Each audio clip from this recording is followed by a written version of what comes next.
Muito boa noite, meus queridos, minhas queridas. Estamos começando mais um Resenha Pastoral. E hoje, nosso resenha é especial. Claro, como todos os nossos resenhas, eles são especiais. Hoje, o nosso Resenha Pastoral é com um pastor muito querido, muito amigo meu, que é o pastor Léo Maia. Um cara que eu conheci há muitos anos atrás, lá na minha cidade, em Goiás. E que a gente se reencontrou aqui em Criciúma há uns 3 anos, mais ou menos, 4 anos atrás. E a amizade voltou da mesma forma e foi fantástico revê-lo, reencontrá-lo e estar com ele. Então vamos só aguardar ele entrar aqui. Deixa eu ver se ele já entrou. Vamos lá, ainda não. Esperar ele entrar aqui para a gente começar o nosso livecast de hoje. Ele acabou de entrar, já vou convidar ele aqui agora para a gente começar o bate-papo de hoje. Então, o pastor Léo Maia, lá de Curitiba, da banca de cá, rapper, MC, missionário, pastor, não na mesma ordem. Deixa eu ver aqui.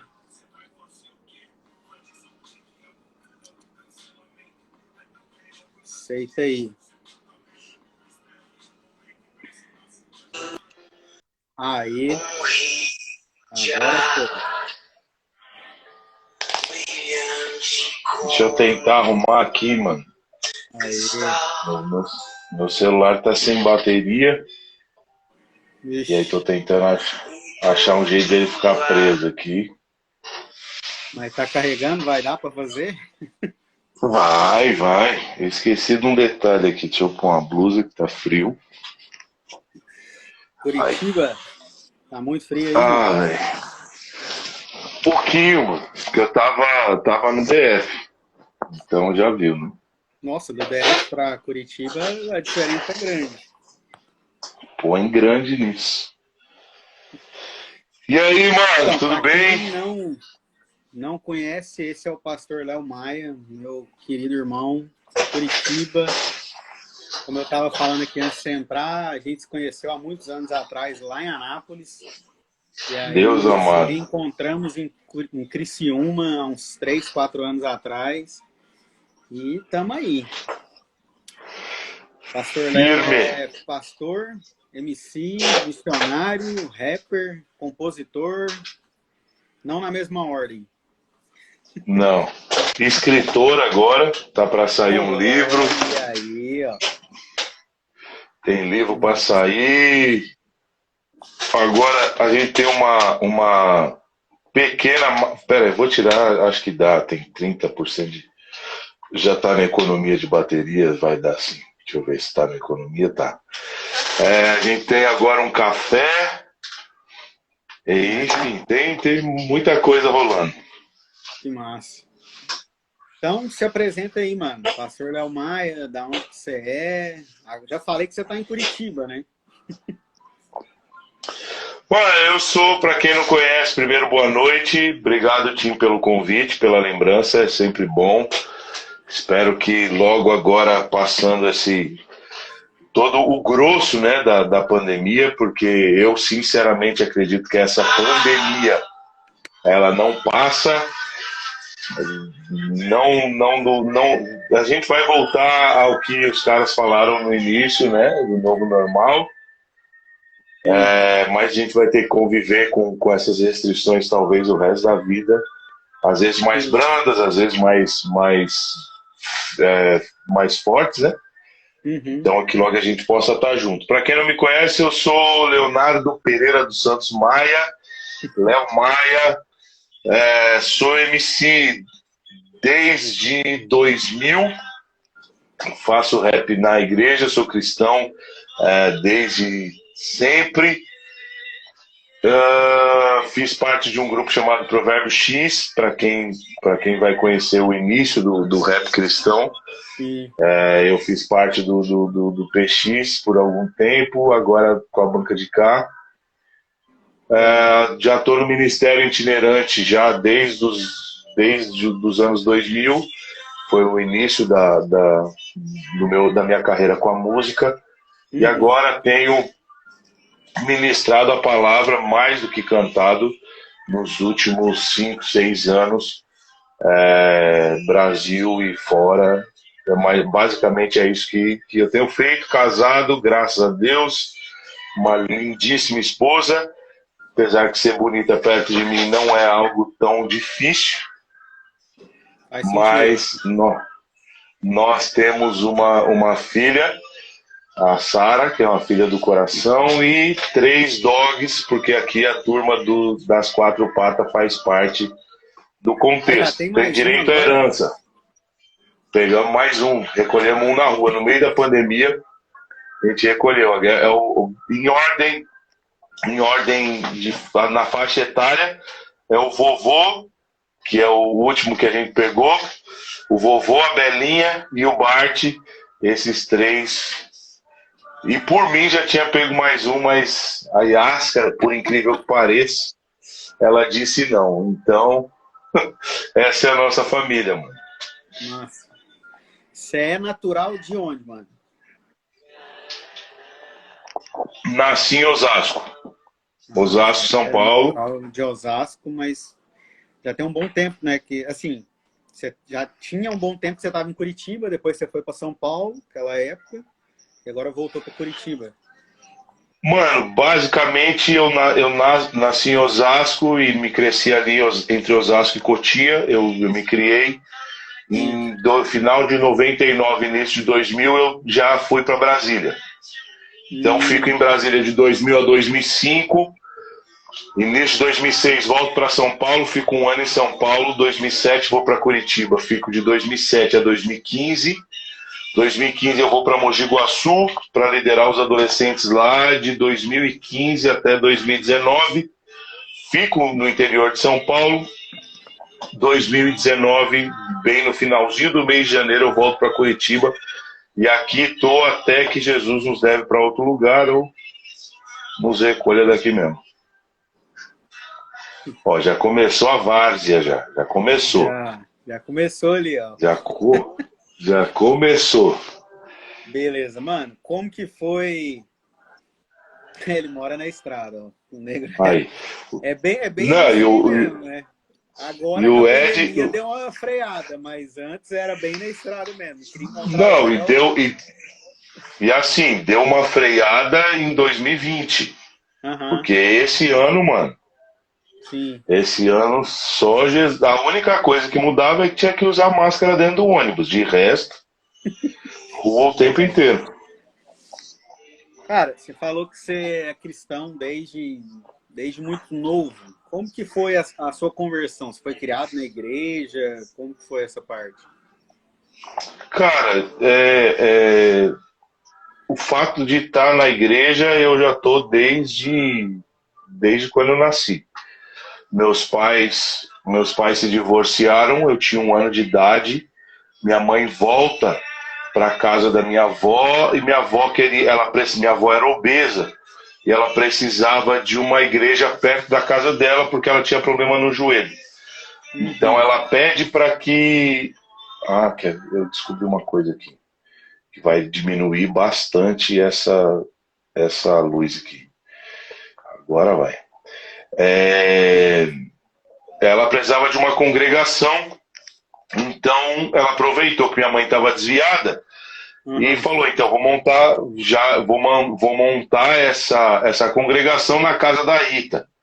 Então eu praticamente cresci dentro do ambiente da igreja, mas, velho, falar sobre conversão, sobre conhecer Jesus de fato, isso acontece nos meus 17 para 18 anos de idade, quando eu já estava na Renascer em Cristo.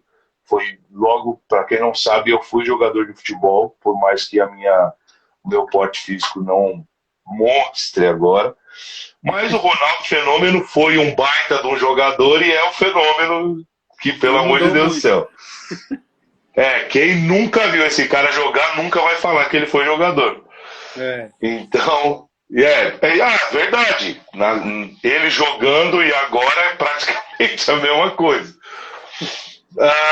Então, mano, e no final ali, quando eu tava com 17 para 18 anos, em Cotia, na Renascer em Cristo, eu começo a ter um contato mais próximo com Cristo, e isso vai se.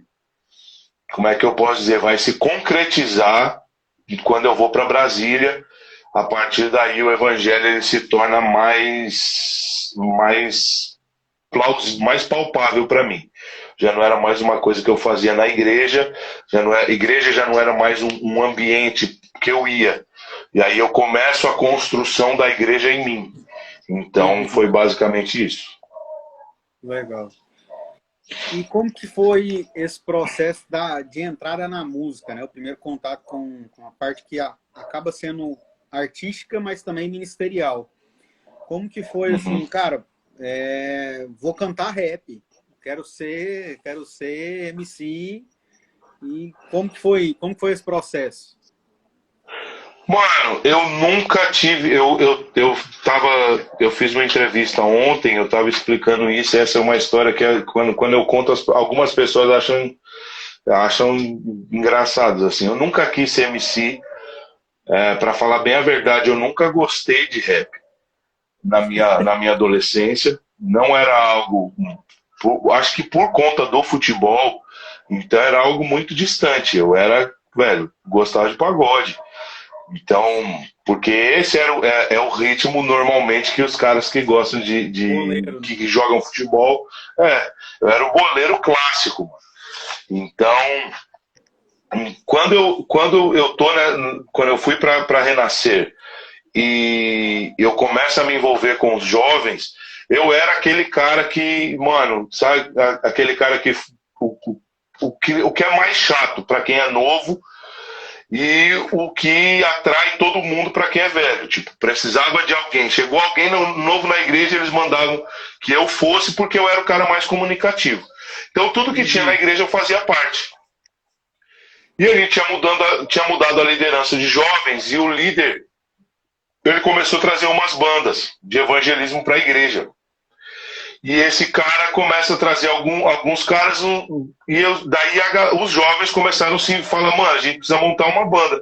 E a primeira banda que eles montaram na igreja foi um grupo de pagode. Eu falei, velho, fechou. Os caras estão montando a banda, com certeza, como me chamam pra tudo, eles vão me chamar. E eu percebi que passa o tempo e começa ensaio, termina ensaio, e os caras começam a agenda e nada de me chamar. Daí eu me convidei para um ensaio, e nesse ensaio eu pedi para cantar, e os caras, tipo, mano, quando eu percebi o olhar torto, eu falei, velho, eu acho que os caras não me querem aqui. Nessa semana, foi justo na semana, teve uma banda de rock com rap, que foi lá na igreja, e eu olhei pro cara que cantava, ele tinha uns dreads e ele chamava Léo. Só que eu não lembro nada, não lembro a banda, não lembro as músicas, não lembro nada. Eu lembro que eu olhava pro Léo e falava assim, velho, esse cara me transmite vida. Eu recebia Jesus através do olhar daquele cara. Eu falei, velho, é isso que eu quero fazer. Então, isso é na metade ali de 1999. Eu, cara, é isso que eu vou fazer, velho. Então, eu era do louvor da igreja, os caras tinham uma banda já, pô, velho, vamos montar um grupo de rock com rap, vamos fazer a mesma coisa. Só que eu olhei e falei assim, mano, pra mim era muito difícil, porque aí você tinha que ter uma afinação, era uma outra parada. E paralelo a isso, dois amigos meus, o Donizete e o Roberto, eles falaram, cara, vamos montar um grupo de rap? Eu falei, demorou. Então, em 99, eu começo um grupo chamado Três Elementos, em Cotia. Não existia rap gospel nessa cidade. E eu começo justamente porque eu vi em alguém vida, alguém transmitindo vida através daquilo que ele fazia. Eu falei, velho, é isso que eu quero fazer. Então, eu comecei, sem saber que tinha que... Cara, literalmente, velho, parece absurdo o que eu vou te falar. Mas eu não sabia que um grupo musical tinha que ter suas letras. Então eu chego pro ensaio, eu fico olhando pros caras e falo, beleza, e agora? Cadê as músicas? O que a gente vai cantar? Tipo, o básico, velho, é você ter música. Então, Aham. como que eu vou ter um grupo de música que não tem música? Então, a partir daí começa a carreira. Em 99, com 3 elementos, e daí, a partir daí, é só história. Massa. E, cara, aí daí, né, tô fazendo uma linha do tempo aqui, 99 isso acontece, 2000 você vai para Brasília. Por que você foi para Brasília? Qual a necessidade? Ou... Mano, minha mãe foi transferida. Minha mãe trabalha na Previdência Social e ela foi transferida para Brasília. Só que 3, 4 meses antes, a pastora da igreja que eu ia, da Renascer que eu ia, ela foi transferida para Brasília também. Nossa. E numa viagem deles para São Paulo, eles trazem um CD de um grupo, 3 caras vestidos de terno, Provérbio X, Não Perdi Minha Fé. Até então a gente ouvia falar sobre um MC chamado de Alpiste, que na minha cabeça era um MC de funk, porque o nome era. Não sei por que eu ligava isso ao funk. E depois, um pouco depois, no SOS da Vida, falam sobre o Apocalipse 16, que na minha cabeça era um grupo de rock, por causa do Apocalipse. Então, aí eu vou, quando me trouxeram esse CD do Provérbio X, eu falei, cara, minha mãe tá indo para lá, então já que minha mãe tá indo para Brasília, eu vou para tentar conhecer esses caras. A gente tinha acabado de ganhar um festival em Cotia e tinha uma música gravada. Isso, cara, 99. Para você ter uma ideia, Tim, a gente não tinha computador para você reproduzir o CD. Então a Sim, gente sim. saiu do estúdio do ex-DJ do SNJ com uma fita cassete com a instrumental que a gente tinha acabado de produzir. E eu tinha essa fita cassete com todas as nossas instrumentais e com a música que a gente tinha gravado no estúdio. Eu falei, eu vou para Brasília, vou conhecer esses caras, vou nessa gravadora, quem sabe essa gravadora nos contrate. E nesse rolê em Brasília eu conheci o Barão, que era do Provérbio X, e ele me apresenta o Isaías. E eu peguei a fitinha cassete, cantei as músicas para ele, e o Isaías falou, você precisa ir na minha casa. Isso foi numa quinta, na sexta-feira, da sexta para o sábado, eu fui dormir lá na casa do Isaías. No sábado de manhã, quando eu volto, eu namorava na época, eu falei para minha namorada, ó, ou a gente casa e vem para cá, ou a gente vai terminar, porque eu entendi de Deus que eu tenho que vir para Brasília. Então foi basicamente por isso. Eu fui para ver como era a casa da minha mãe e para conhecer uma gravadora, e quando eu chego, eu já entendi de Deus que era para ir. Só que eu não sabia o que eu faria em Brasília. Os Entendi. planos não eram era literalmente nenhum, porque o grupo os 3 elementos eu ia ter que sair. Eu não, Uhum. na minha cabeça, Provérbio X era algo muito distante, porque já era um grupo bem. Eles já tinham um alicerce. Falei, velho, o que eu vou fazer? Eu não sei. E aí juntei minhas coisas e no início de 2000 estava eu lá em Brasília. E aí começou o negócio. Que massa, velho. Olha aí. Hoje a gente olha para o Spotify, né? Eu tô aqui com o Spotify tocando banca de cá, fazendo um fundo aqui. A gente não tem a dimensão, né? Olhando para trás, como era complicado antigamente, né? Todo esse processo de fita, de CD, né? Eu peguei essa transição, tô até aqui com o meu exemplar do banca de cá aqui das antigas, Aí, ó. que é o CDzinho tá Olha, esse daí guardadinho é aqui. raro. Isso aqui, isso que eu ia falar, isso aqui é raro, você ter o CD guardado ainda, porque eu sou dessa época, mano. Você falando aí, por exemplo, né, de Alpiste, Apocalipse 16, eu peguei toda essa fase, Provérbio X também. Então, assim, é tudo. É um flashback, né? Olhar para o passado, a gente vê e falar assim, cara, os caras que estão hoje no cenário, que estão, como você, que estão há mais de 20 anos na cena musical, passou por tudo isso, cara, de fita, de CD, de gravadora, de que não é como ainda fazer gravar, né, uma música, passar isso, é um processo, né? Que às vezes leva um tempo, sim. mas há 20 anos atrás o processo era muito maior. Era, Mano, nossa, tá louco. cara, eu lembro que assim, ó, quando o Provérbio X já tinha a gravadora, já tinha Salmos, a gente basicamente só tinha que ir pro estúdio e gravar. Era isso, a gente chegava lá com uma ideia, falava assim, era o DJ Rafa na época, que foi e ainda é um dos maiores produtores do Brasil. Falava, Rafa, a nossa ideia é essa, e aí passava o dia produzindo. Quando eu conversei com o Rafa, e ele me cobrou naquele tempo, velho, o que era muita grana, R$ 2.500. Hoje você não consegue fazer, para você fazer uma música pró, mas pró, assim, você não vai gastar menos, você vai gastar basicamente os dois a 2.500 para produzir uma música, mano, num nível profissional. Porque hoje, cara, se você comprar uma placa de áudio, se você tiver um quarto tranquilo, um bom computador, acabou. Você já sai gravando. Tem um rapaz, até eu nem lembro o nome dele, que ele fala, velho, pegava o beat da internet e aí começou a gravar e ninguém entende nada do que esse cara canta. Ele mesmo fala, velho, eu inventei uma língua diferente aí. Ele é de Minas. E ele começa a falar um monte de coisa, velho. Estourou. Pegou o celular, começou a gravar e o moleque tá milionário agora. Ele só paga o direito dos beats que ele tem. Mas quando eu fui gravar a banca de cá, eu lembro que a gente foi vender água e refrigerante na Marcha para Jesus, mano. E eu cheguei no balcão do estúdio no dia que eu tinha que chegar lá, com R$ 300 em moeda, literalmente. Era moeda e nota de 2, que a gente conseguiu na marcha. O Rafa deu mais, ele soltou-lhe uma gargalhada, eu quase chorei quando ele deu risada. Ele falou, não, relaxa que a gente troca no mercado. Porque o processo era muito diferente, mano. Era muito diferente.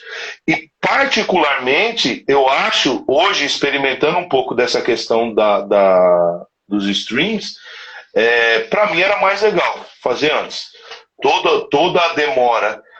O lance de você escrever música, o lance de você escrever para um disco inteiro, não escrever uma música por mês. Você lança uma música agora. Eu lancei Me Diz faz acho que 2 semanas e meia. Mano, já era, tá ligado? Tipo, você pode falar coisa, você pode ser bom pra caramba, a música pode ser boa, velho, já era. Daqui, se eu não lançar uma música esse mês, já acabou. Então, daí você tem que ficar, velho, é um processo que pra mim não tem mais graça. O encarte do CD você já não tem que tirar foto pro CD, os agradecimentos que você escrevia. Cara, é outra parada. Cara, voltando um pouco ali no passado, né? O que foi para você o mais desafiador no começo dessa jornada, né? Do ministério aí com a música? Porque ainda mais hoje com as redes sociais, com a internet, é bem fácil. Eu vou abrir o Google aqui, vou colocar Léo Banca de Cá, já vai aparecer você, já vai aparecer o grupo, né? A banca de cá, já vai aparecer tudo. Mas há 20 anos atrás não tinha Google. O que você acha que foi mais desafiador nesse início? Mano, no início, pra ser bem sincero, Tim, o maior desafio foi vencer a mim mesmo, mano. Porque quando eu começo com os 3 elementos em Cotia, a gente, tudo era novo, tudo era um desafio, tá ligado? Então, todas as descobertas que a gente tinha, mano, eu tinha uma facilidade.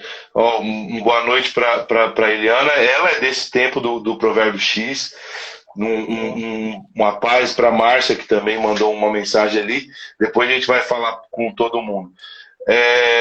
Cara, eu lembro que eu tinha que fazer uma apresentação na sexta-feira, eu me tranquei num quarto na minha casa, fiquei 4 horas cantando a mesma música.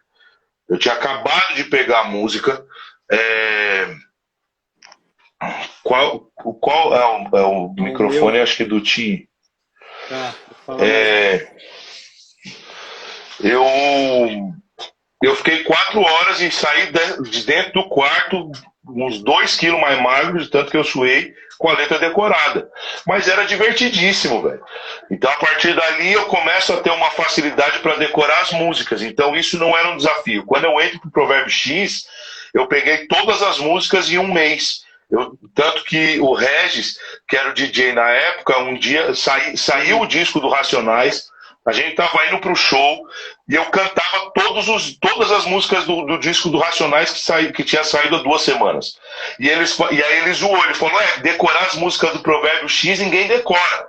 Eu falei, ei, calma aí, olha com quem você tá falando. Ele falou, não, o Léo é o único que eu não posso falar nada porque ele já sabe todas, com as participações e tudo. Uhum. Então isso pra mim, velho, tirar isso foi fácil. Eu nunca me deixei mudar por causa da fama, porque eu nunca entendi a fama, tá ligado? Eu nunca me entendi famoso, nunca me vi conhecido, mas o desafio, velho, era vencer as minhas crises. A minha crise agora morando numa outra cidade, minha crise agora sabendo que eu tenho que aparecer bem para todo mundo, porque eu agora sou o Léo do Provérbio X, agora eu sou um MC. Mas dentro de casa, com crises internas violentíssimas. Então, no meu início, esse foi o meu maior desafio. Depois, a gente começa a passar por alguns processos, como a banca de cá, que demorou 9 anos para gravar um disco. A partir daí, eu tenho esse desafio de perseverar por uma palavra. Eu sabia que Deus tinha falado, então eu tinha que permanecer. Mas bem no início, velho, foi vencer o Léo. Eu tinha que me vencer todo dia, mano. Porque senão, cara, eu era deixado levar e aí ia levar isso como uma brincadeira e daqui a pouco eu ia largar, entendeu? Sim. O Flávio falou que conheceu o Banca de Cá em 2009 na Sara Nossa Terra no Flip. Então foi bem quando surgiu a Banca de Cá, né? 2009. Velho, foi quando a gente já tinha... Na verdade, mano, a banca ela nasceu em 2000. Porque assim, o Provérbio X, eu chego em Brasília, começo a acompanhar o Provérbio X por um mês, eu abria os shows e daqui a pouco numa conversa com Isaías eu entro pro Provérbio X já na fase de transição para gravar o 3º CD. E a banca de cá, velho, como eu tinha muita vontade de fazer as coisas, eu me juntei com alguns caras, eu falei, velho, vamos fazer freestyle, isso há muito tempo atrás, antes de ser moda, antes das batalhas e tal. E aí a banca de cá nasce aí. Em novembro, 15 de novembro, foi a nossa primeira apresentação, que eram amigos que se juntavam para fazer música diferente. Dia 16 de novembro a gente está no estúdio para gravar o primeiro CD, que só vai sair em setembro de 2009. Então a banca ela vem desde 2000, mas era um projeto para...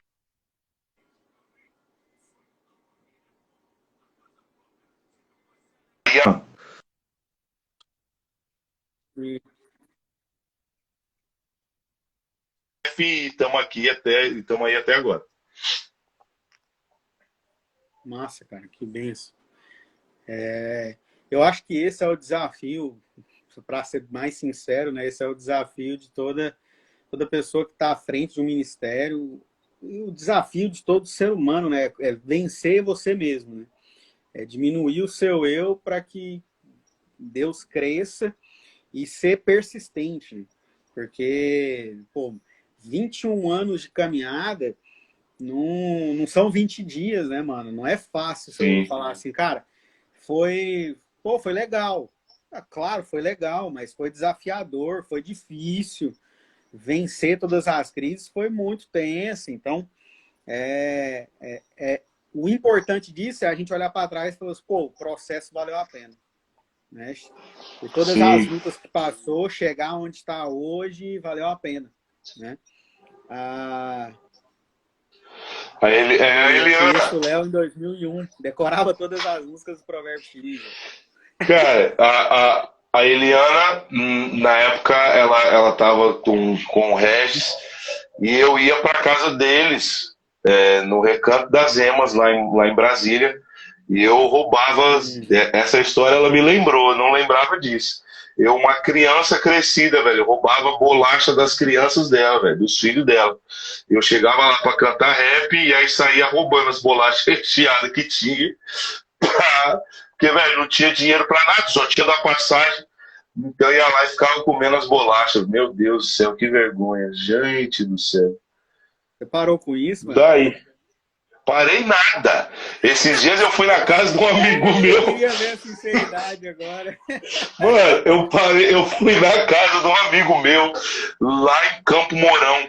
E ele falou assim, Léo, eu vou pro trabalho, você fica aí. Cara, eu descobri que tinha um arsenal de negresco, passatempo, bono.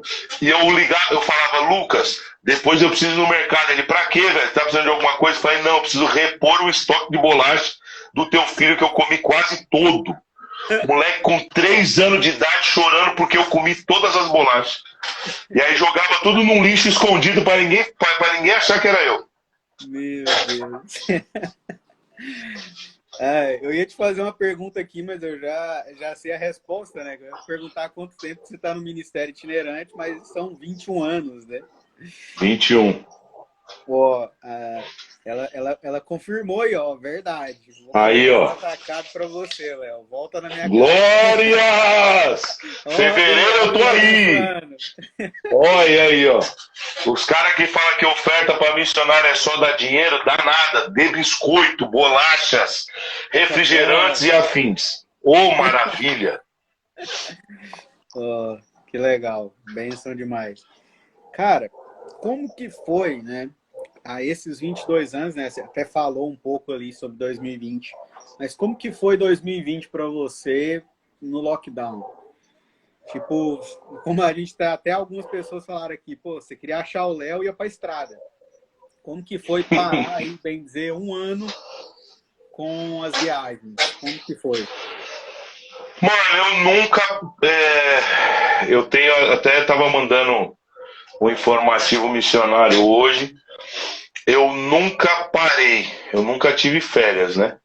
Inclusive na pandemia também, e teve motivo para isso.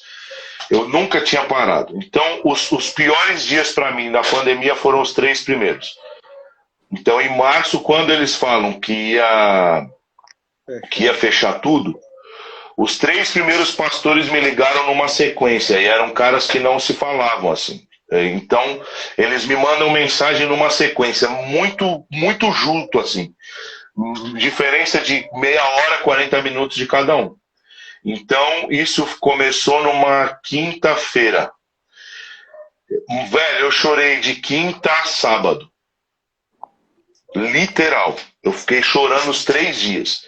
Porque como missionário itinerante, mano, a nossa preocupação, e ela não deveria ser, mas essa é a nossa humanidade. Velho, a gente se preocupa com as finanças, mano. Você vai se preocupar com a tua casa, porque até saiu, eu não sei se você viu isso, teve um texto do Maicon Barroco que ele foi muito feliz, e o título era Missionários ou Pedintes. E ele vai falar isso, cara. Cara, o cara que tá na estrada, ele não tem... Velho, a gente não tem dinheiro guardado, mano. A gente não tem um dinheiro que você fale, velho, se acontecer alguma coisa, eu posso, velho, ter esse recurso guardado aqui, mano. Porque sim, porque a gente vive no limite, mano. Essa é a real.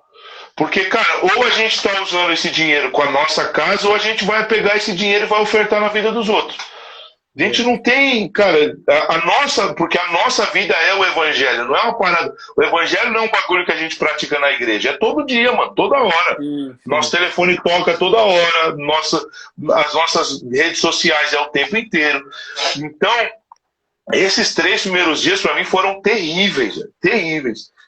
Então eu conversei com a Yáscara e falei para ela, a gente vai ter que ir para Deus, porque senão não sei como é que vai ser. Ela trabalhava na época, a Sara não estava em casa, e a Yáscara foi para o trabalho no domingo, e ela trabalhava bem pertinho de casa, ela foi para o trabalho, e depois da gente fazer a devocional, eu recebo uma mensagem de uma pessoa dizendo, olha, o seu aluguel dos próximos 2 meses já estão garantidos. Eu vou pagar o aluguel desses 2 meses. E desses 2 viraram 3, Então, por 90 dias eu não precisava me preocupar agora com o aluguel. Então, cara, para mim 2020 foi um ano maravilhoso. Porque financeiramente falando, eu consegui arrumar algumas coisas, a gente conseguiu pagar algumas dívidas que a gente já tinha de muito tempo. E eu me vi tendo que fazer a mesma coisa. Porque essa sempre foi uma preocupação. Cara, eu não quero mais pregar e me preocupar com os materiais que eu vendo, me preocupar se a igreja vai dar oferta ou não. Então o que eu fiz, cara, foi para entrar para dentro do meu quarto e continuar pregando. Então eu continuei pregando, eu só não saía de casa. Nisso a gente já começou a cuidar de algumas pessoas, a gente começou a reunir uma galera que não ia em igreja, que odiava, literalmente, velho, odiava igreja, tinha macumbeiro nos cultos, tinha homossexual no culto. Eu volto a viajar em agosto do ano passado, em 2020. A primeira viagem que eu fui, quando eu voltei, já voltei com sintoma de Covid, já fiquei mais 15 dias trancado.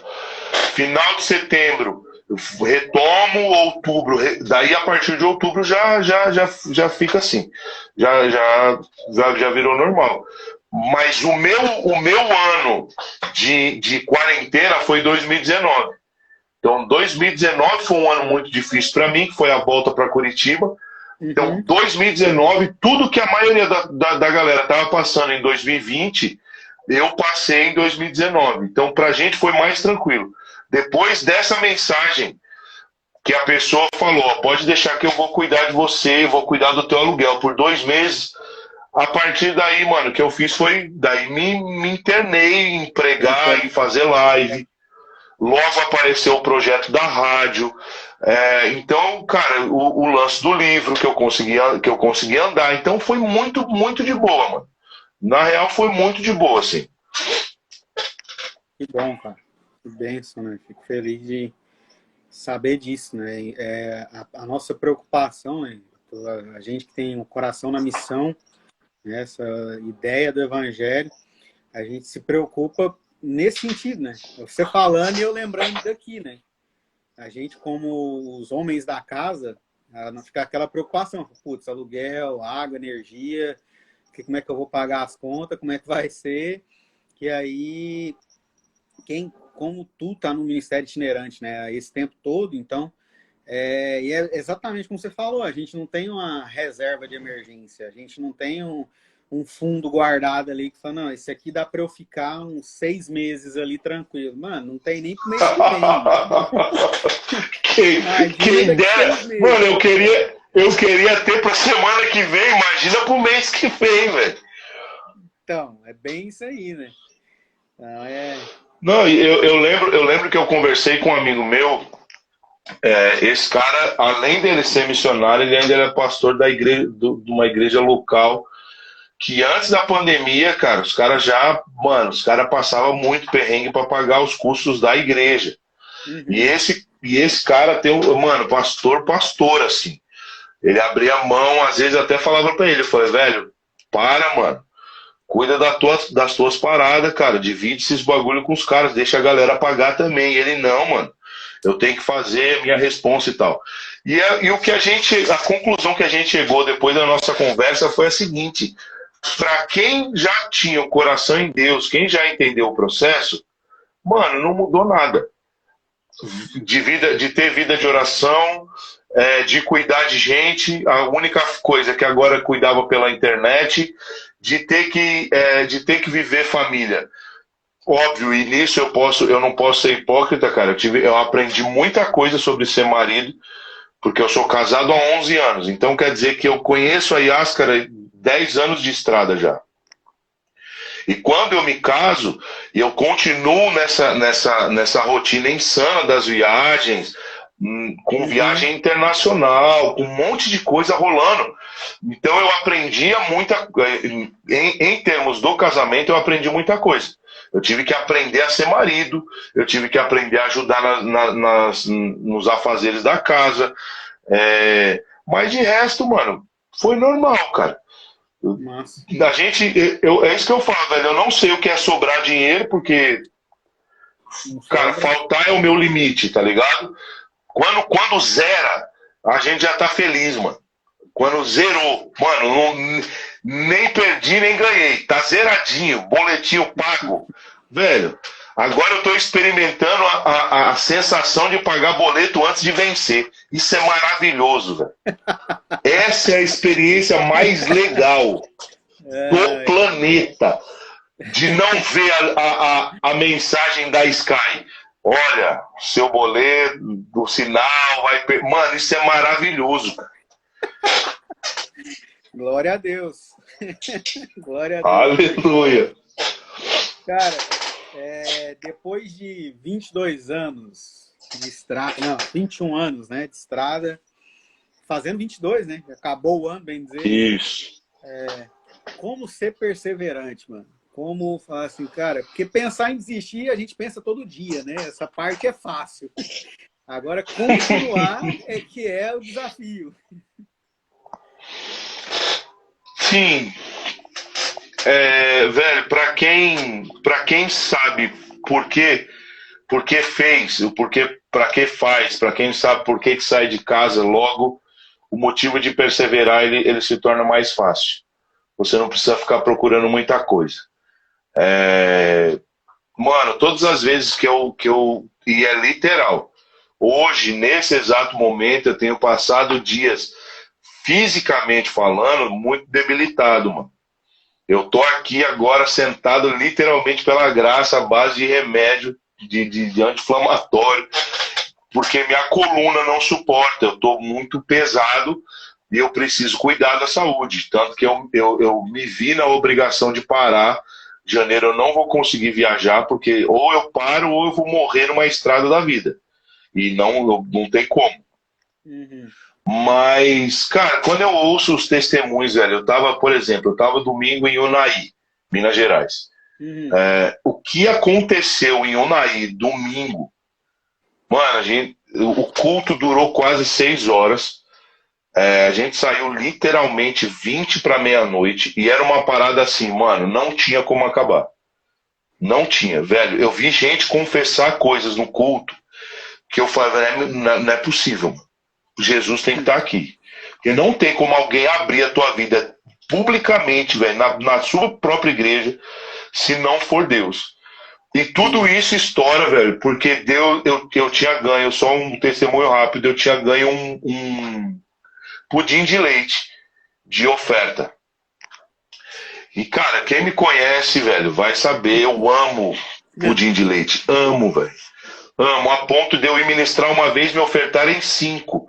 E eu comer 3 na casa onde eu estava em 3 dias. Dividi o quarto, emburrado.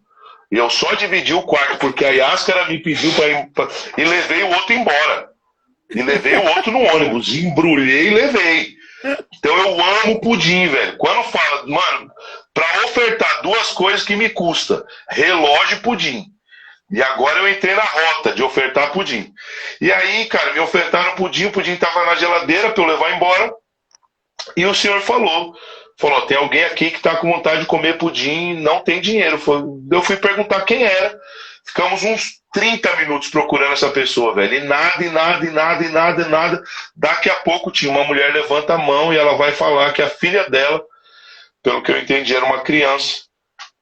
Perguntou para a mãe, falou, mãe, eu quero muito comer um pudim, por favor, me compra. E ela falou, filho, eu não tenho dinheiro, não sei quando vai dar para comprar.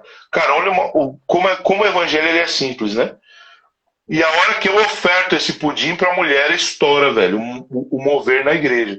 Então a igreja começa a responder, e aí, cara, literalmente, 20 para meia-noite, a gente tava fechando a porta, mandou o povo embora.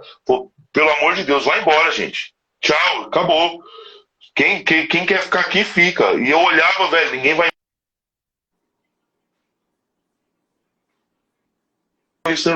Então, as dores que eu tenho,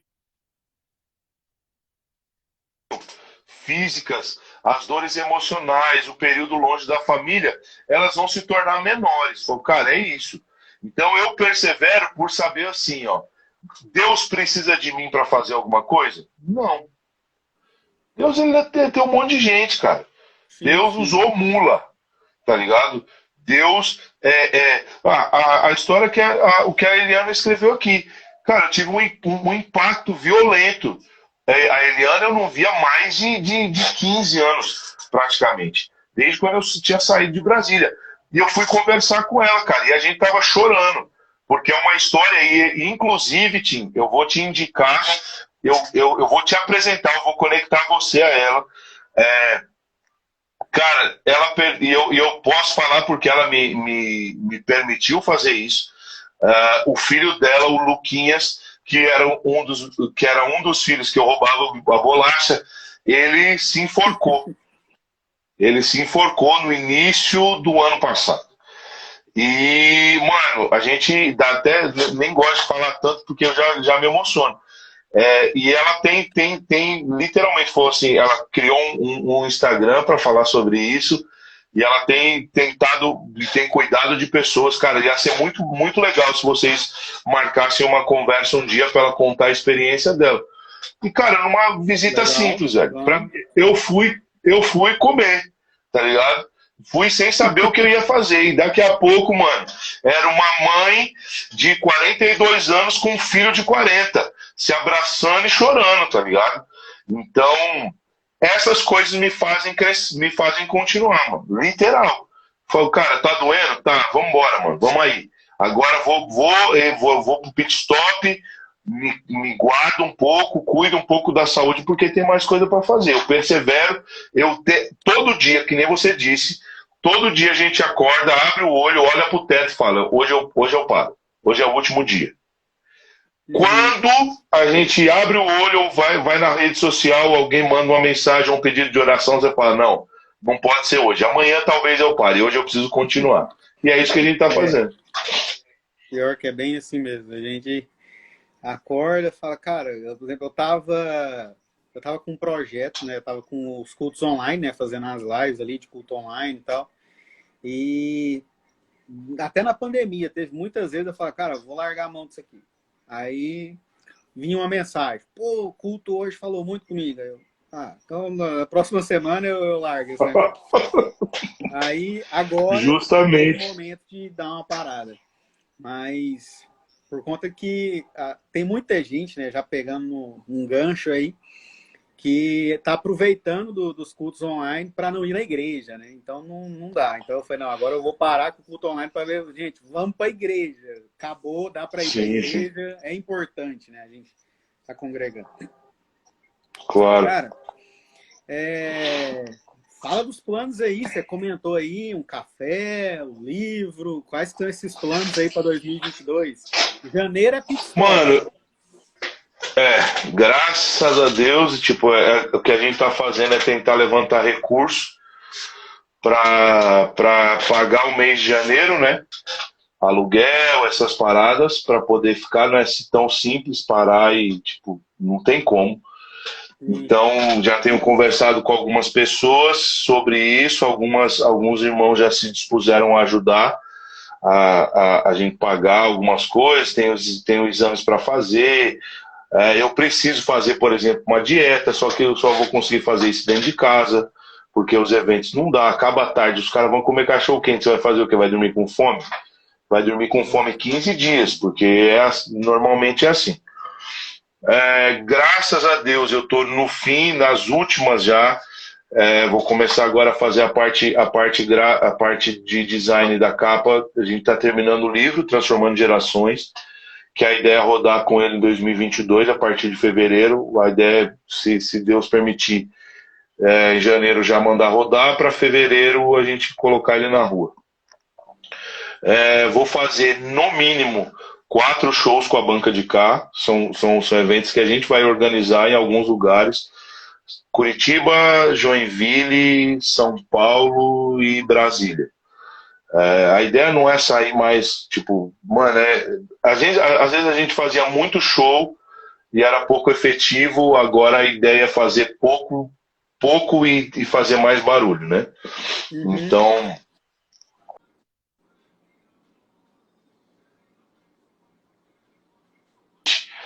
que não é uma marca, a ideia não é fazer para botar em loja, mano, a gente tá fazendo um material para os eventos, para levar nas viagens e quando sair alguma coisa na internet, glória a Deus.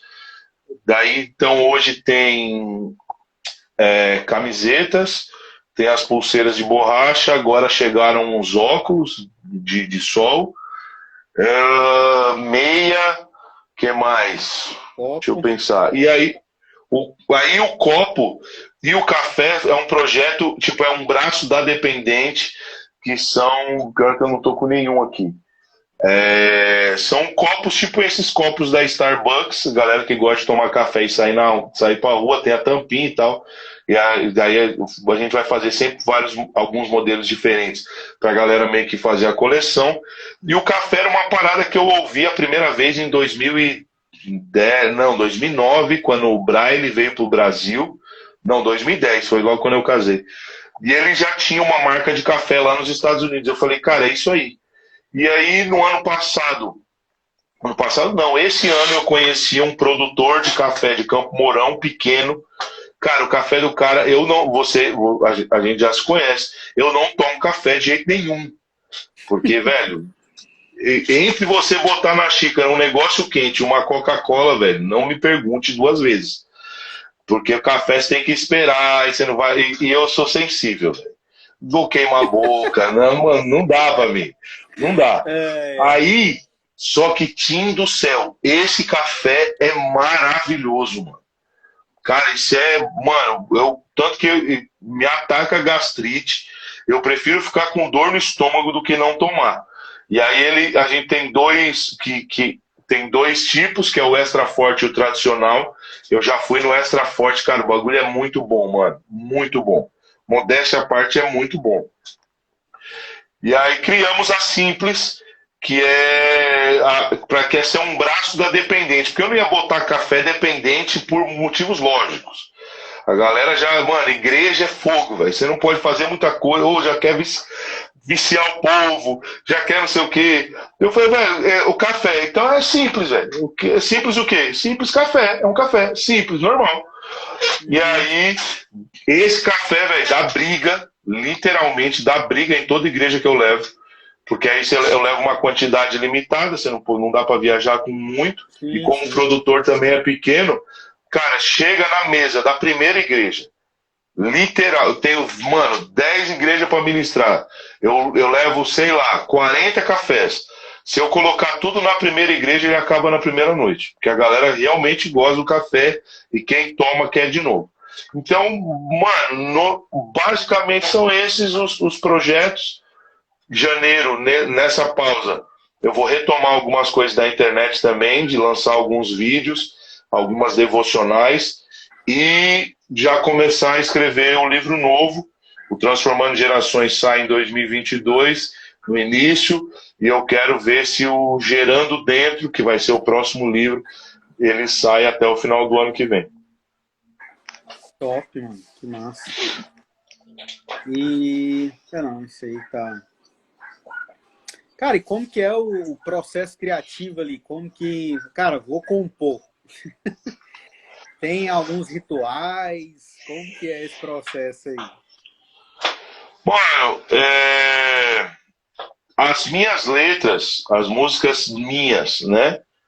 Porque as participações que eu tenho, elas não têm muito segredo. Eu preciso da pressão do prazo. O cara vai, tipo, ó, tem que ir no estúdio amanhã cedo, que nem aconteceu esses dias atrás. Eu tinha que ir no estúdio lá em Brasília, o cara me lembrou, tinha esquecido. Eu falei, Léo, o estúdio hoje 1h da tarde. Eu tinha acordado, mano, tinha dormido muito mal aquele dia. Era 10 horas, eu tava acordando, fui no banheiro para tomar banho. Literalmente, eu fui tomar banho, peguei o celular e aí comecei, antes de tomar banho, em 10 minutos eu escrevi a letra. Então a pressão do estúdio, da participação, para mim é mais fácil. Mas as minhas músicas, mano, vai dar crise. Então se eu tô em crise, é meu prato cheio.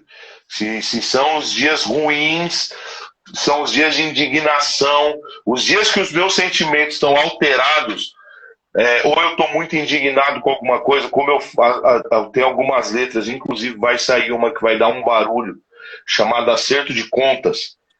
porque eu vou mexer em algumas coisas da igreja que os caras não estão prontos, literalmente, para essa conversa. Mano, uns caras. Velho, teve uma menina que ouviu, ela falou assim: Léo, eu preciso que você peça perdão pra mim. Eu falei: por quê? Você me fez falar um palavrão e eu não fazia isso há muito tempo. Foi por quê? Foi porque a hora que eu terminei a letra, aí ela, bababá, eu não vou nem repetir, nem próximo do que ela falou, ela me contou o que ela falou. Como é que ele me escreve um negócio desse? Então mano, vai dar muito trabalho. Então, quando eu tô em crise com a igreja, quando eu tô em crise comigo mesmo, aí já era. Esse é o meu. Eu não tenho essa parada de escrever. Melhor processo. Cara, eu não tenho. Melhor. Velho, lágrima é minha matéria-prima. A raiva é minha matéria-prima. Porque assim, Tim, eu tenho uma dificuldade de colocar pra fora os meus sentimentos. Eu sei explicar muito bem tudo que eu vejo. O que eu vejo sobre a igreja, o que eu vejo sobre. Mano, tudo que pra mim. Tudo que é físico é fácil de eu explicar. Eu vou conseguir lidar bem. Agora, tudo que é abstrato, mano, sentimento, essas paradas, eu vou ter muita dificuldade. Porque como eu sou muito, muito emocional, eu sou muito sanguíneo. Então, daqui a pouco eu já me estresso e já tô. Então, a escrita é o meu escape. Então é onde eu consigo traduzir bem, velho. Tudo que tá no meu coração eu consigo colocar bem no papel. Então agora vai sair algumas letras que veio desse último processo de crise, minhas crises nos últimos 3 anos. E aí, a partir que elas forem saindo, já tem algumas coisas pra gente botar pra fora já, pra tema, pra música nova pro ano que vem. Legal. Cara, eu ia tocar na ferida da igreja, mas eu acho que melhor não, né? Já tem 1 hora de conversa aqui já. Pô, mas essa é a parte mais legal, pô. Polêmicas, a treta. Então vamos lá. O que você acha que é a maior dificuldade da igreja brasileira hoje? Para que rompa, né? Para que a gente viva um evangelho genuíno. O que você acha que é o maior problema? Conversão. A igreja precisa se converter, mano. A gente tem uma igreja pagã. Nós temos uma igreja emocional. A gente tem uma igreja que constrói sob mamon. Não é uma igreja que vive pela fé. Não é uma igreja que entendeu os princípios básicos do evangelho, mano. A gente tem uma igreja que fala muito sobre amor, mas que não ama. E não ama não é porque não quer, é porque não sabe. Entendeu? A gente é uma igreja que não sabe amar, porque a gente não entendeu o que é amor. A gente vai entender, cara. Uma vez eu estava em uma sala de oração e um amigo meu entrou nessa sala, botou uma cadeira, quer dizer, ele botou uma mesa e 3 cadeiras. E ele sentou numa quarta. Que ele estava dizendo, isso era por volta da hora do almoço, que ele estava almoçando com a Trindade. Isso era para quem entrava na sala de oração, já percebia. E esse cara era do mover, era um cara tipo, mano, aqueles caras que jogam flecha no ar, essa parada toda. E eu olhei e falei: não, velho, não é possível não, mano, não acredito que esse cara tá fazendo isso. E aí eu levantei, eu falei: ou eu tô muito carnal e esse cara é muito espiritual, ou eu não sei, velho, o que tá acontecendo? E eu comecei a andar na sala, mano. E daqui...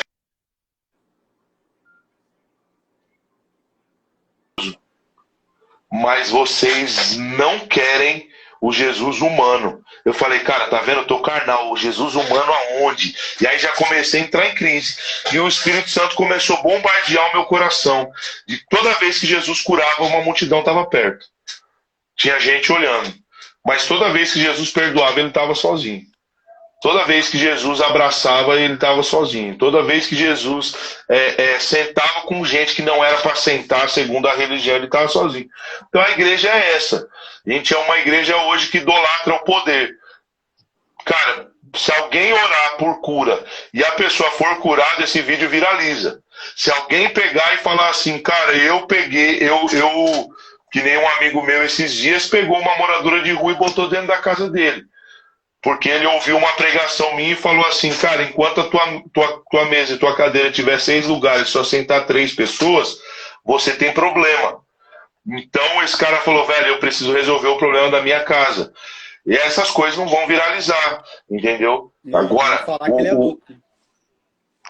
a igreja do que eu nunca entendi, e essa é uma parada muito da identidade da igreja no Rio de Janeiro, porque isso acontece muito no Rio, de pastores que revelam um RG.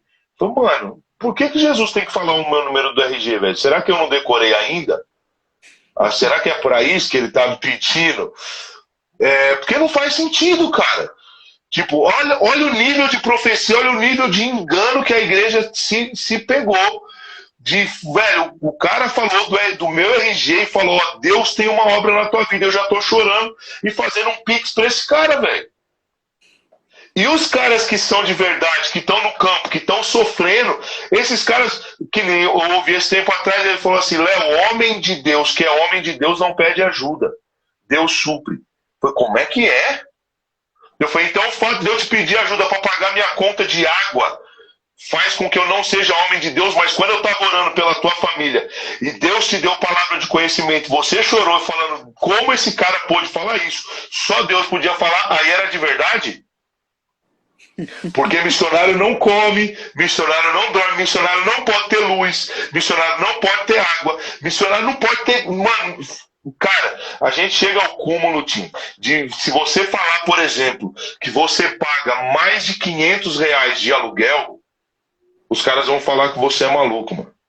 Porque a gente tinha que morar num barraco pagando R$ 300 e viver com luz e velas. Essa é a igreja que a gente está vivendo. Sim, essa é a igreja que a gente vive. Então, para a igreja ser o que ela deve ser, principalmente agora, pós-pandemia, é uma igreja que precisa passar pelo processo da cruz. E precisa entender, cara, já não vivo eu, mas Cristo vive em mim. Então, logo, tudo que eu tenho, todas as coisas que eu possuo, e tudo que eu tenho de sentimento, emoção e força, é para anunciar o Cristo ressurreto. Então, para fazer isso, a gente vai ter que voltar muitas casinhas para trás para a gente conseguir ir para frente. Mas é verdade. Na semana passada, eu fui convidado para participar de um programa de rádio aqui da cidade, e aí eu dei uma entrevista e tal. E aí, nos bastidores ali, conversando com o pessoal, e o pessoal ali que estava na rádio eram cristãos, né? E aí eu comentei de uma amiga em comum que eu e o pessoal tinha ali, e falei, cara, fulano aí, esse amigo nosso em comum, passou por um processo bem doloroso, bem triste. E eu mandei mensagem pro cara e falei, cara, ele mora numa cidade vizinha nossa aqui, né?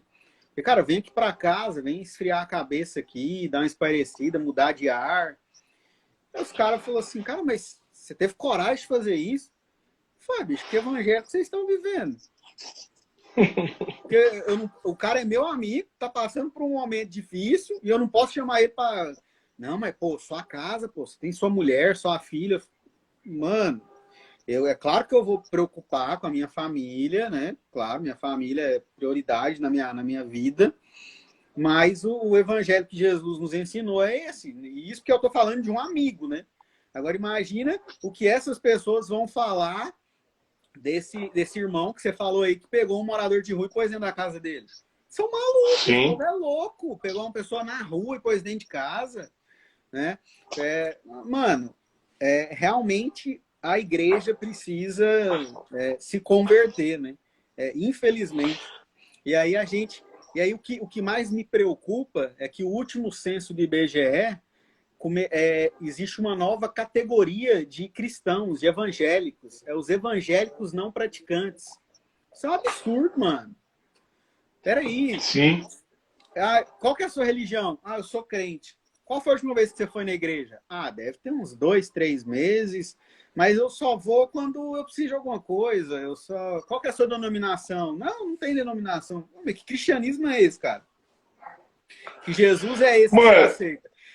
Hoje trabalho aqui em Criciúma numa casa de passagem, que é como se fosse um albergue, né? Só que a gente faz um trabalho mais intenso do que um albergue, né? E aí, esses dias, eu sempre estou conversando ali, né? Que para mim ali é um campo missionário gigantesco, né? Eu sempre estou ali com um morador de rua, usuário de droga, muitas pessoas assim. E aí teve um rapaz que no último domingo deu uma recaída e virou para mim e falou assim: não, eu vou aceitar Jesus. Porque eu caí, eu pequei e tal. Eu falei, mas peraí, você não já aceitou Jesus? Ele, já, mas eu pequei. Aí eu fiquei pensando, mano, ele não entendeu ainda o evangelho, né? Porque para ele já deve ter aceitado Jesus umas 10 vezes, né? Que ele se lembra. Não dá, mano. Você já aceitou, já tá lá atrás, a primeira vez já valeu. Então, o que isso demonstra? Que a verdade que a igreja está vivendo é outra, né? Não é o mesmo evangelho. Bom, é que é assim, velho. Pensa comigo o seguinte. E se alguém perguntar, cara, vocês estão falando mal de tal evento, eu tô. O Tim não, eu tô. Assim, em 2019, não, 2019, isso foi em 2020. Foi em Janeiro de 2020, 2020. fevereiro, isso. Janeiro ou Fevereiro, fevereiro? eu lembro, fevereiro, me lembro bem desses dias. Teve o Descende. E a igreja ficou tão impactada com uma palavra do. Como é que é o nome do delegado lá? Todd White. A igreja ficou tão impressionada com a palavra do Todd White que ele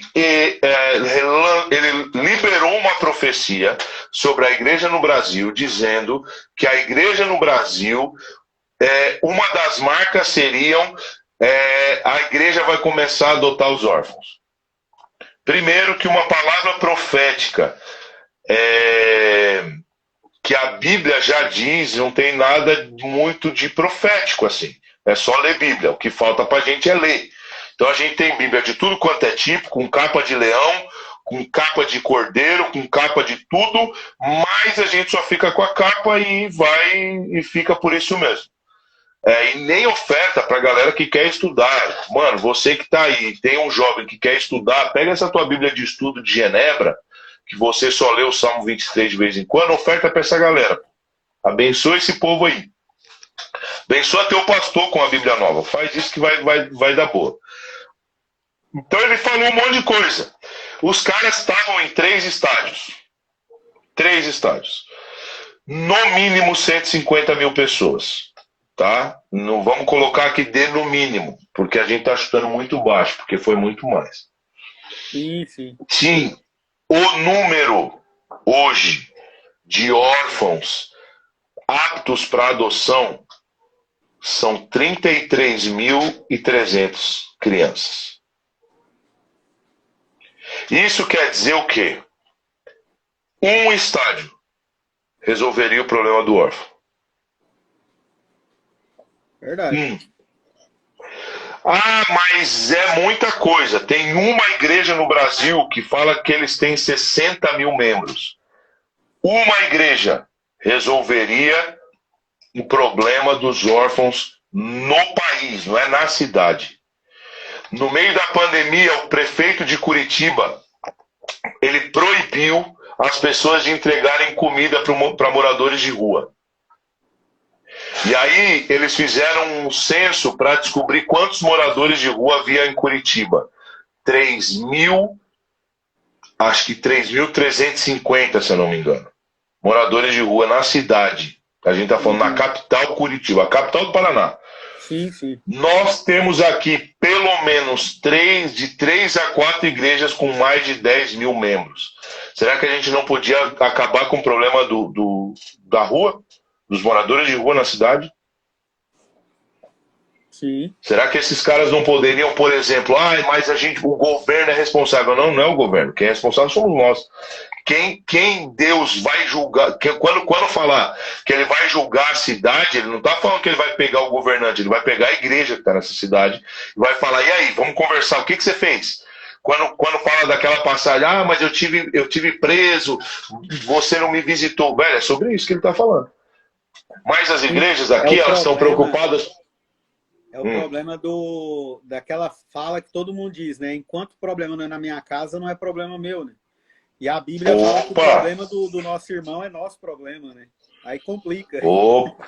Aí é que tá. não Mano, é? nós somos uma geração, Tim, de doutores da lei, velho, perguntando quem é o próximo e achando que já ama a Deus acima de todas as coisas.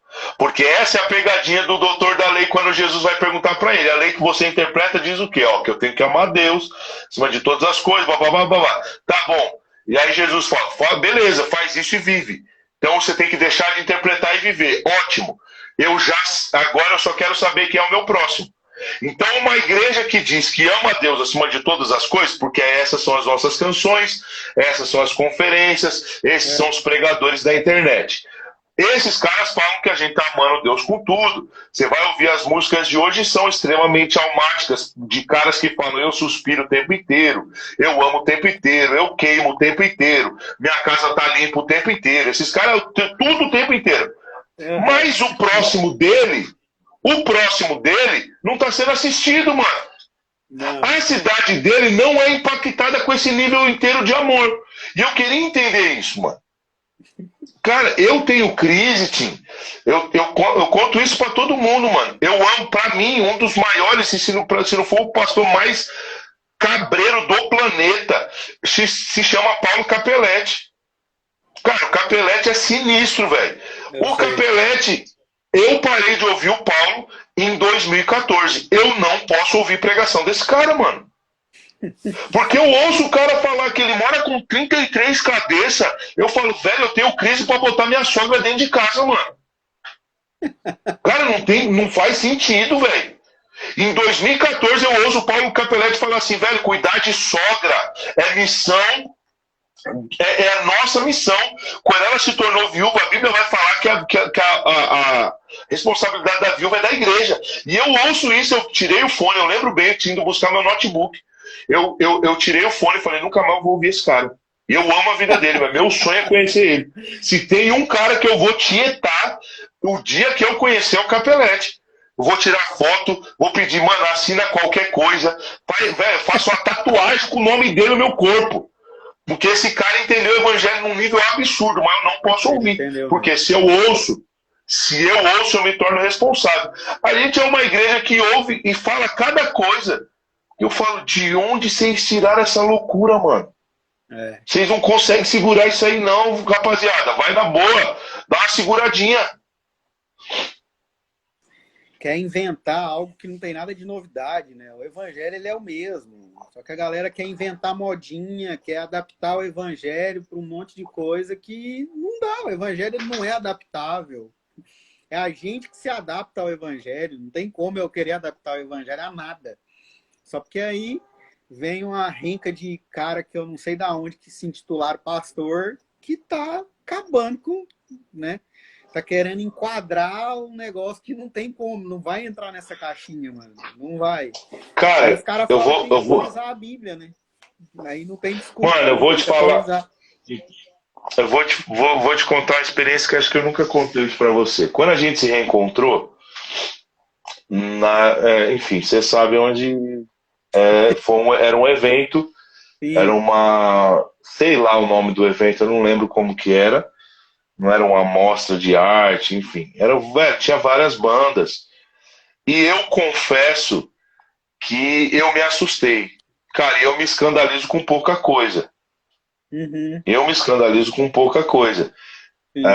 Algumas coisas que elas fogem do que pra mim, velho, mano, o desnecessário me escandaliza. Tá ligado? Quando você faz o desnecessário. Mano, eu lembro que naquele dia, que era literalmente também a inauguração da igreja, naquele espaço, e, cara, aquele espaço era incrível, aquele lugar tinha que existir pro resto da vida. Quando eu vi a galera fazendo tatuagem, eu falei assim, não, mano, acho que a gente tá perdendo a mão. E aí, se você me perguntar, Léo, tatuagem é pecado? Não, velho, mas eu acho que existe um lugar chamado estúdio de tatuagem que você faz isso. Ah, mas aquilo é só um prédio, legal. Isso é só um prédio para mim que entendo. Para quem não entende, aquilo é uma igreja, aquilo é um lugar santo, e até que você tire todo o glamour do lugar, A pessoa não vai entender. Ah, eu tenho que fazer eu tenho que fazer tatuagem nesse lugar para mostrar para todo mundo que eu não sou religioso. Então, religioso é o quê? O terno e gravata. Ótimo. Aí agora eu me torno religioso fazendo tatuagem num lugar de culto. Maravilhoso. Mas o que aconteceu? No domingo eu preguei. E você lembra bem, inclusive eu lembro, porque eu perdi aquele dia. Não. Perdeu, não. O Senhor tocou no seu coração e você me deu o relógio. Meu Deus do céu, como eu não queria ter dado aquele relógio. Meu Deus. E você sabe que nem tá comigo mais. Sangue do... Não, essa é a parte que mais me dói. É saber que já foi, não há chance de se recuperar essa criança. Ah, sim, pô. Cara, eu lembro de eu ter ficado pelo menos de 15 a 20 minutos ministrando um jovem dessa igreja que ele tinha crise com a sua paternidade. Mas se eu não estou muito enganado, ele fez uma tatuagem na noite anterior. Isso quer dizer o quê? A gente está perdendo o básico. A gente está fazendo muito quando a gente só tinha que fazer o mínimo. Se eu faço o mínimo, velho, hoje qual é o meu mínimo? Ser um bom pai, ser um bom marido e a partir daí cumprir isso. Então agora eu passo para um outro nível. Agora eu sou um bom cidadão. Agora eu passo para um outro nível. Agora eu sou um bom ministro. A partir daí, ótimo, velho. Agora a gente não está fazendo o mínimo. Eu conversei com alguns caras, acho que até para a gente já encerrar. Eu estava numa reunião de pastores, o pastor Denilton, que está aqui, ele é lá de Brasília. Eu acho que ele vai lembrar. Ele estava nessa reunião, um café de pastores. E eu confesso que essa é uma parada que eu não curto muito. Eu não gosto muito dessa papagaiada, velho. Porque a gente floreia demais, né, mano? Eu sou servo de vocês. Tô aqui para ajudar a cidade. Mano, na hora que você vai pedir uma oferta para um missionário que tá no campo passando fome, esses caras já se coçam, já dá triplo twist carpado para falar que tem que pagar o LED da igreja. E, velho, a gente ia falar sobre avivamento.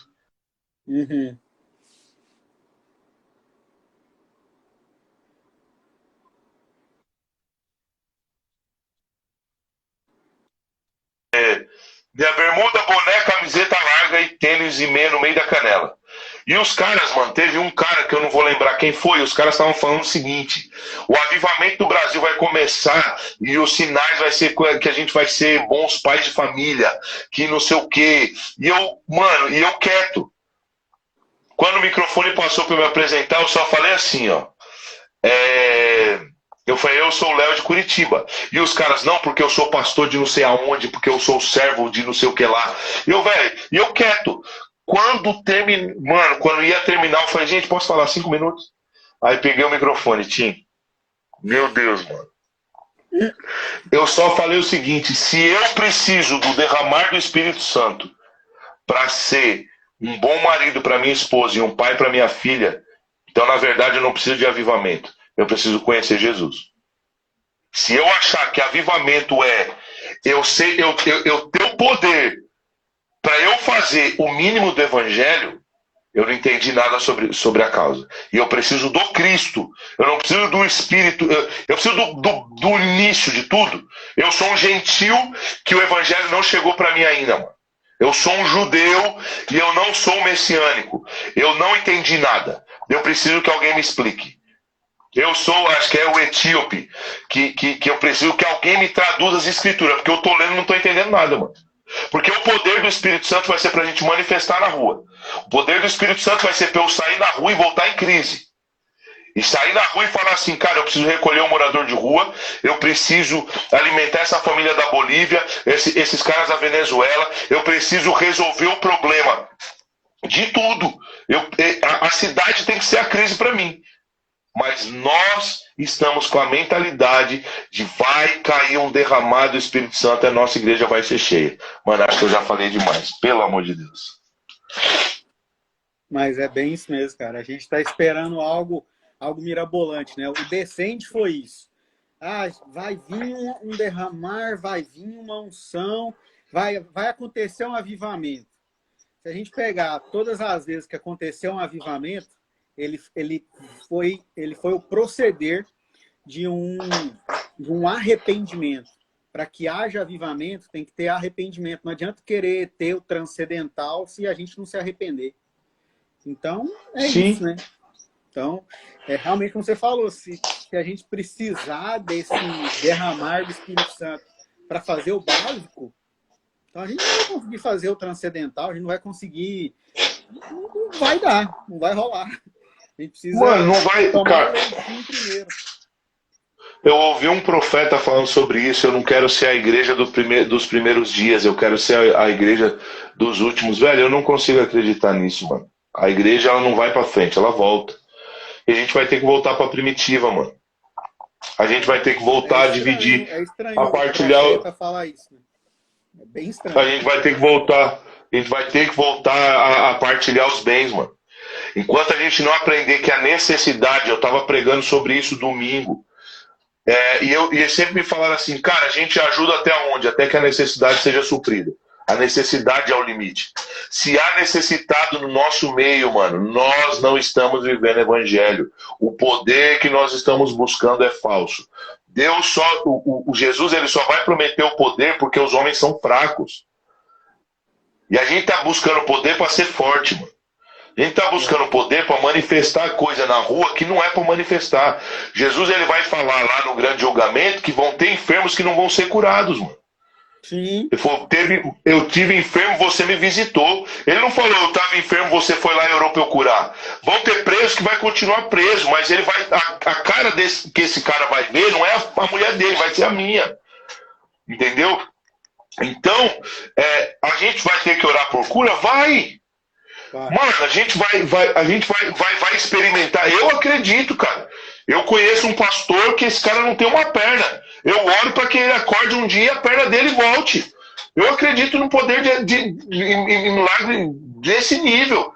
De criatividade, de gente. Cara, já o Reinhard Bonk uma vez orou por um menino ser curado. Ele tinha uma venda nos olhos e esse menino, quando ele ressuscita, a mãe acha normal a criança ter ressuscitado. Mas daqui a pouco tira a venda, a mulher começa a chorar. Vão perguntar para ele, o que aconteceu? Foi, meu filho nasceu sem os dois olhos. Não é que o moleque era cego. Ele não tinha o olho, mano, era um buraco. E daqui a pouco Jesus ressuscita o moleque e aparece com o olho. Então eu acredito nisso aí, velho. Só que eu vou acreditar num bagulho onde a gente não consegue. Pelo amor de Deus, mano. Onde a gente não consegue pagar uma conta de água para alguém, que é o mínimo. A gente não consegue, cara, a gente não consegue olhar para quem está sentado na cadeira do nosso lado e falar assim, mano, você tem pão em casa? Tem leite para os teus filhos? Sim. Cara, não tem sentido, mano. Para mim, o culto, o Denilton até falou isso, que avivamento sem arrependimento é só entretenimento, e é real. Cara, a gente tá brincando do Espírito Santo, mano. A gente tá brincando de Atos 2.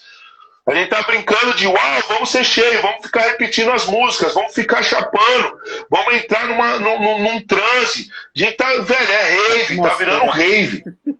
Sim, cara, a gente tá vivendo uma rave de Jesus. Com músicas repetidas, com um monte de coisa. Cara, isso é legal? É legal. Qual é o fruto disso? O faminto da tua igreja está sendo alimentado? Tá. Tá todo mundo no mesmo nível? Tá. Agora a gente vai pra rua. Agora a gente cai pra dentro, mano. Agora a gente cai pra dentro, tocando eles com o ato de justiça e o poder do evangelho. Aí agora os sinais e maravilhas vão fazer sentido. Se não, velho. Mano, eu acho que já passou, velho. Sei lá. Nós vamos ter que marcar uma nova live só para discutir sobre a igreja brasileira. Maravilhoso, eu tô dentríssimo. Mano, enfim, valeu demais. Era para ser meia hora, foi 1h30. Deus amado. Deu para. Mas também tem quantos anos que a gente não se encontra, né? Já tem quase 3 anos, 2, 3 anos que a gente não topa. E pois é. Tá longe, mas é bom ter esses momentos, né? Falar um pouco, conhecer a história, né? Eu acho que o principal objetivo desse projeto do Resenha Pastoral é a gente aprender com a história de pessoas como você, né? Ver a Glória a trajetória, Deus. ver todo o caminho e buscar inspiração, né? Olha só, pô, o cara tá 21 anos aí, 22 anos na luta, perrengue, sempre, pensando em desistir todo dia, mas tá aí, 22 anos, são 22 anos, né? É uma vida, pô. Sim. A Sara tá com quantos anos? A Sara tá com 25 agora. Olha aí. Nossa, Mano, 25, eu cara. tenho, eu tenho de ministério, velho, eu tenho de ministério mais idade do que a maioria dos ministros que são famosos hoje. Ah, com certeza. Com certeza, né? Você vê que Mas a são galera uma gosta de ouvir. molecada ainda, né? Eu falo isso, assim, eu sou um moleque, né? Eu tô com 34 anos, fui ordenado pastor esse ano, né? Já há 6 anos na missão. Então eu ainda tô na fralda ainda perto de ti, né? Mas a galera que é os popstar do mundo gospel hoje, é tudo menino ainda, né? Tudo... A gente vê pelo que eles falam, né? Sim. Pelo conteúdo que Cara, eles pregam. e só assim, só fazendo um adendo, e é uma parada que eu tenho tentado enxergar também o copo meio cheio. São meninos que têm força, mano. E esses Sim, caras fazem o que a minha geração, a geração que foi tocada pelo avivamento que teve no Brasil em 2000, não teve. A minha geração é uma geração muito medrosa, mano. Uma geração que ficou, que ia para culto de sábado, nos jovens. Atrás, eu lembro que a gente fazia cultos. Nesse culto, Deus vai te dar a sua identidade. Velho, hoje eu fico pensando, falando, mano, é maluco. O que eu vou para a igreja para identidade? Eu só precisava ter me trancado no quarto. E a palavra fala: entra no teu quarto, fecha tua porta, teu pai que te vem em secreto, ele vai te recompensar diante dos homens. Era só isso. Mas a minha geração é covarde. Covarde, velho. Galera com 40 anos, velho, de 35 para cima, que foi tocado em 2000, que foi chacoalhado naquele tempo, a maioria é covarde. Essa molecada, eles têm força pra caramba e eles vão fazer. Se respirou, sim. eles já estão lá. Eles só não têm a humildade suficiente para sentar e ouvir. Se eles É, sentassem e ouvissem, se submetessem à geração que veio antes deles, esses moleques iam explodir, mano. Aí eu falo pra é, você, Tim, ministérios como o meu, mano, gente com 40 pra frente, nossa função seria sentar. Hoje a gente ia ser ancião. Ia sentar, conversar com esses caras, mano, tomar um café. Eu não ia ter que ir pra estrada, coisa nenhuma. Não ia ter que fazer nada. O problema é que hoje a gente sai corrigindo o erro dessa molecada. é. Tem muita gente séria, muita gente boa nesse tempo. Mas na grande maioria, você tá maluco, cara. Eu não Falta de consigo ver uma conhecimento pregação. mesmo, né, mano? Sangue A do palavra de Cordeiro. Deus vai dizer, né, que o povo padece por falta de conhecimento. É triste.